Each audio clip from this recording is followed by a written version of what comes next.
स्वागत है बच्चों आज की कक्षा में। आज हम पढ़ेंगे उपनिषदों के प्रमुख प्रतिपाद्य विषय। तो उपनिषदों के जो मुख्यतः आत्मज्ञान ब्रह्म विद्या का विवेचन है, जो इनके विषय हैं, तो इसमें ये 3-4 वाक्य आते हैं। तत्व त्वमसि, अयम आत्मा ब्रह्म, प्रज्ञानम ब्रह्म, अहम ब्रह्मास्मि। इस तरह से 4 प्रसिद्ध महावाक्यों के आधार पर यह तथ्य सभी विद्वान स्वीकार करते हैं कि जीव ब्रह्म आत्मा परमात्मा के ऐक्य का प्रतिपादन करना ही उपनिषदों का मुख्य सिद्धांत है, प्रतिपाद्य विषय है। इस ऐक्य प्रतिपादन में उपनिषदों के वर्ण्य विषय को समझने के लिए निम्नलिखित केंद्र बिंदुओं को समझना पड़ेगा। जैसे सबसे पहले आता है ब्रह्म, आत्मा जीवात्मा, माया है, कर्म, आत्मा, जगत, मोक्ष, नैतिक आदर्श। तो क्रमशः है, पहले ब्रह्म, आत्मा, आत्मा जीवात्मा, जगत, माया, मोक्ष, कर्म, नैतिक आदर्श। सबसे पहले विद्वान कहना चाहते हैं ब्रह्म के विषय में। उपनिषदों में ब्रह्म का विवेचन सर्वत्र हुआ है। यहाँ ब्रह्म को सत्य, ज्ञान और अनंत कहा गया है। सत्यम ज्ञानम अनंतम ब्रह्म। छांदोग्य उपनिषद में कहा गया है कि वह ब्रह्म ही सत्य एवं अद्वितीय है। सदैव सौम्य, इदमग्न आसीत, एकम एव अद्वितीयम, सबसे भिन्न कुछ भी नहीं है। नेहम नानास्ति किंचन, सबसे अलग कुछ भी नहीं है, केवल एक वो ब्रह्म है। तो बच्चों हम थोड़ा सा आगे चलते हैं। तैत्तिरीय उपनिषद के अनुसार जिससे सभी प्राणी उत्पन्न होते हैं और उत्पन्न होकर जिनके द्वारा जीवित रहते हैं तथा अंत में जिनके पास जाते हैं और जिसमें लीन हो जाते हैं, वही ब्रह्म है। श्वेताश्वर उपनिषद कहता है कि उस ईश्वर को एक और सर्वव्यापी, सर्वांतर्यामी, कर्माध्यक्ष और साक्षी कहा है, तो दूसरी ओर उसे निर्गुण कहा गया है। अब इसी के दूसरे केंद्र बिंदु देखो, आत्मा पर प्रकाश डाला गया है। उपनिषदों के अनुसार आत्मा तात्विक दृष्टि से ब्रह्म से भिन्न नहीं है। ब्रह्म से अभिन्न होने के कारण जो स्वरूप ब्रह्म का है वही आत्मा का है। अयम आत्मा ब्रह्म, तत्व त्वमसि आदि महावाक्य इसका स्पष्ट संकेत करते हैं। कंठोपनिषद में आत्मस्वरूप का विवेचन करते हुए कहा गया है कि यह आत्मा न तो जन्म लेता है, न मरता है, न स्वयं किसी से उत्पन्न होता है और न कोई इससे उत्पन्न हुआ है। यह अज, नित्य, शाश्वत और पुरातन है। शरीर के नष्ट हो जाने पर भी यह नष्ट नहीं होता। तो प्यारे बच्चों, ये हम पढ़ रहे हैं उपनिषदों में जिस विषय पर प्रकाश डाला गया है। उपनिषदों में अब तीसरा जो विषय उन्होंने वर्ण्य विषय है वो है आत्मा जीवात्मा। जो आत्मा है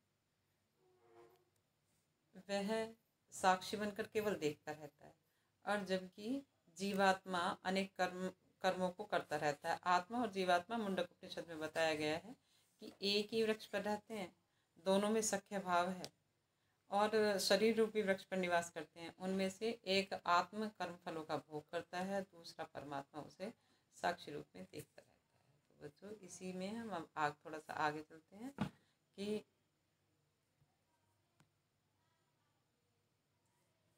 ये जो अब चौथा हमारा केंद्र बिंदु है जगत। उपनिषदों में ब्रह्म को जगत का कारण बताया गया है। ब्रह्म ही जगत की उत्पत्ति का निमित्त और उपादान कारण है। मुंडोपनिषद में बताया गया है कि पृथ्वी से उत्पन्न औषधियाँ जो होती हैं, उसी प्रकार जैसे पृथ्वी से औषधियाँ पैदा होती हैं, वैसे ही अक्षर ब्रह्म से जगत उत्पन्न होता है। तैत्तिरीय उपनिषद में कहा गया है कि उस परमात्मा से सूक्ष्म आकाश पैदा हुआ है, आकाश से वायु बनी और वायु से अग्नि, अग्नि से जल, जल से पृथ्वी, पृथ्वी से औषधियाँ और औषधियों से अन्न और अन्न से वीर्य और वीर्य से पुरुष उत्पन्न हुआ। इस प्रकार यह जगत उस ब्रह्म का परिणाम है।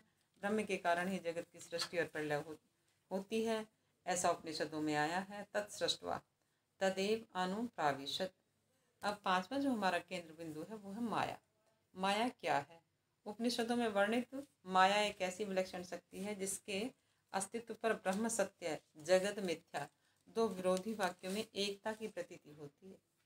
यह माया स्वयं भी अनिवर्चनीय है और शंकराचार्य विवेक चूड़ामणि में लिखते हैं कि महद और भूतान निवर्चनीय रूपा, यह माया परमात्मा की शक्ति है जो सत्व आदि गुणों से घिरी हुई है। यह त्रिगुणात्मिका माया अनेक प्रकार की सृष्टि को रचती है। अब हमारा अगला जो केंद्र बिंदु है वो है मोक्ष कि मोक्ष क्या है, इनसे छुटकारा कैसे मिले। तो मोक्ष क्या है? आत्मज्ञान ही मोक्ष है। मुंडक उपनिषद में कहा गया है कि जरा मरण आदि रूप वाले संसार रूपी अग्नि से संतप्त होकर जिज्ञासु आत्मज्ञान प्राप्त करने के लिए समित पाणी होकर श्रोत्रिय ब्रह्मनिष्ठ गुरु के पास जाता है और गुरु समीप में आए उस शिष्य को आत्म तत्व का उपदेश देता है। आत्मज्ञान को प्राप्त कर शोक मुक्त हो जाता है तथा ब्रह्म रूप हो जाता है।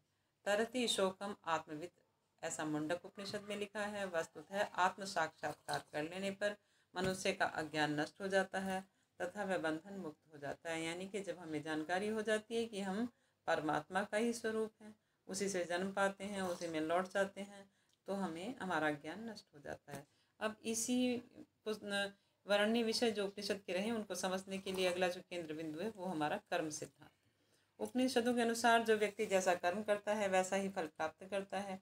इसलिए उपनिषदों में सदकर्म करने की प्रेरणा दी जाती है। जैसा कि ईशावास्य उपनिषद में कहा गया है कि सत्कर्मों को करते हुए 100 सालों तक जीने की कामना करें।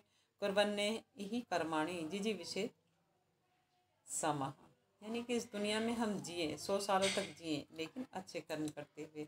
अब इसका जो पॉइंट है अगला वो है नैतिक आदर्श। अब नैतिक आदर्श के अंतर्गत उपनिषद कहते हैं कि अनेक नैतिक आदर्श विद्यमान हैं जिनको जान लेने के बाद मनुष्य शाश्वत सुख और शांति को प्राप्त कर लेता है। और उपनिषदों में नैतिक शिक्षा प्राप्ति की प्रेरणा दी जाती है। यथा उठो जागो और बड़ों से शिक्षा प्राप्त करो।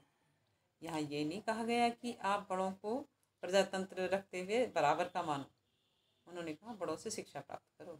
उत्तिष्ठ जागृत प्राप्य वरान न बोधत। तैत्तिरीय उपनिषद का नैतिक उपदेश तो अमृतमय है। यथा सत्यम व धर्मम चर स्वाध्याय माँ प्रमद, अर्थात सत्य बोलो, धर्म का आचरण करो, स्वाध्याय के प्रति प्रमाद मत करो। मातृदेवो भव, पितृदेवो भव, आचार्य देवो भव, अतिथि देवो भव। इस तरह से वो कहते हैं कि माता भी देवता है, पिता भी देवता है, अतिथि भी देव स्वरूप है। श्रद्धा देयम अश्रद्धा अदेयम। वो कहते हैं कि विश्वास और श्रद्धा के साथ दान कीजिए और अश्रद्धा के साथ नहीं। इसी प्रकार माँ गृद्ध है कश्चित कस्यविद धनम, किसी के धन का लालच मत करो, वो ये कहते हैं। फिर वो कहते हैं कि सत्यमेव जयते नानृतम। उपनिषदों के वर्ण्य विषय में बताया गया कि सत्य ही भगवान है, सत्य की जीत होती है, सत्य ही बोलना चाहिए, असत्य नहीं।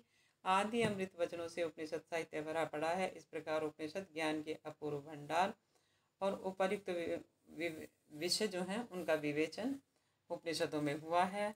और इस महत्व को प्रतिपादित करने के लिए हमने ये सब केंद्र बिंदु पढ़े, इनको हम नोटबुक में नोट करेंगे और याद कर लेंगे। यही था हमारा आज का पठनीय विषय।